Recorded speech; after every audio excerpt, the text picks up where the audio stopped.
Hi everyone, welcome back to GA Online Teaching, and we are still busy with part 3 of this series, which is known as straight line geometry.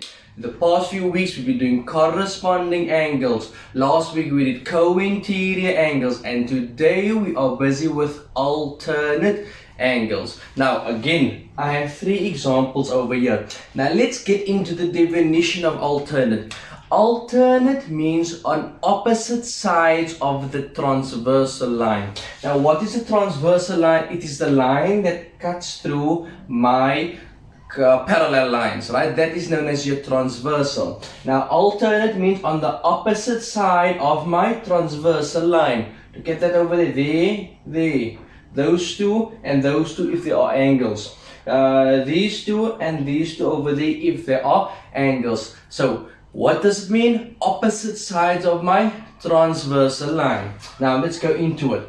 Now remember, we're only going to use alternate angles as far as possible. Okay, so let's calculate A. Remember, A or B, which one do I calculate first? You always make sure that you do it in alphabetical order with your reasons. No reasons, no marks. So let's begin. You see A and 67 over there. They are on opposite sides of my transversal line, meaning those two are alternate.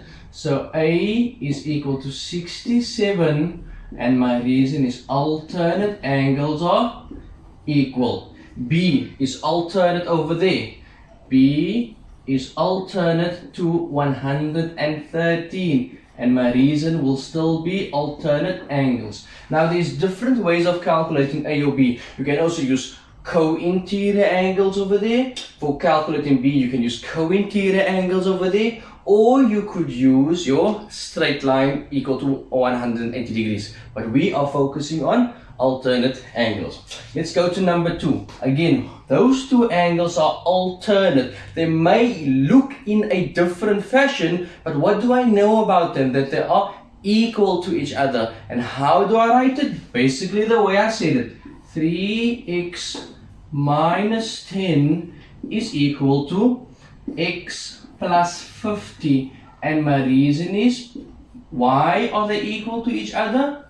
Because the angles are alternate to one another. And once I write it down, I look at an algebraic equation where I put x's on one side, numbers on the other side, and I solve for x.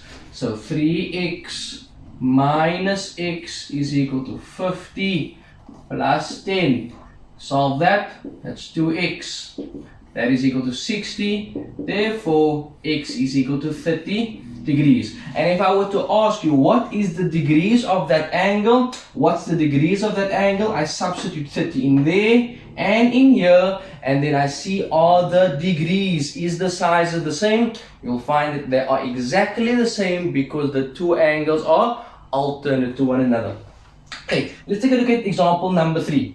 Now, remember, do I calculate x first or do I calculate y first? Always alphabetical. Now notice that those two angles over there, they are alternate to one another, isn't it? Right? But there's no ways I can solve that because I have two unknowns, which means I need to use this angle over there. And what is the relationship between this angle and that angle?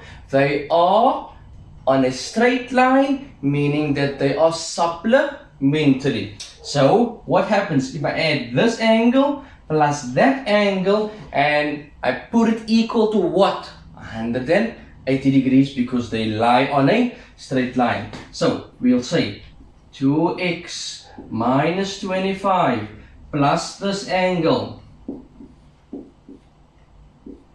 and it will be equal to 180 degrees. Why? Because they lie on a straight line, and that will be my reason. Straight line equal to 180 degrees. And now look at what I have. I have an algebraic equation. X is on one side, numbers on the other side. Those two will cancel each other out. 2x plus 2x is equal to 4x, and that is equal to 180 degrees. In equation, divide both sides by 4, and I find that x over there is equal to 180 divided by 4 would be equal to 45. Now, does that mean that that angle is 45? No. Only x is 45. So in order for me to find that angle, I need to take x, which is 45, and substitute it into here. So on this side, 2x, which is now 45 minus 25. 2